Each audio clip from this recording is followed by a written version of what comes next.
Hi, I'm Gary Baldwin, one of the designers on this project. This video is going to explain about the awesome 3D printed bromiliads we have been working with the Little Rock Zoo to create for the Dart Frog exhibit. Although other groups have worked on this project before, we are the first group to have taken it over to the school and made a complete model using Fusion, Blender, and Meshmix. Additionally, we have met with the zoo staff and have shown our first models and completed models that will soon be added to their environments. Even after the models are added to the zoo, we are looking forward to adding more models for the frogs. Unfortunately, these plants have a high temperamental environment, making it difficult for the plant to survive in the frog habitats.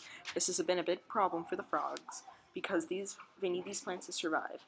They play an essential role in the frog's life in the rainforest. Frogs use these plants for shelter and to lay their eggs in. Designing quality models took a lot of critical thinking. We had to modify our models after talking with the keepers in order to provide spaces for just enough water to pool for the frogs, but not so much they would drown. My name is Joshua and I grown exponentially over this project I've been doing. I've learned I learned the basics of Fusion 360 and AutoCAD. I have advanced in Fusion, such as starting out with basic circles and shapes to going on to make advanced objects to then 3D print out.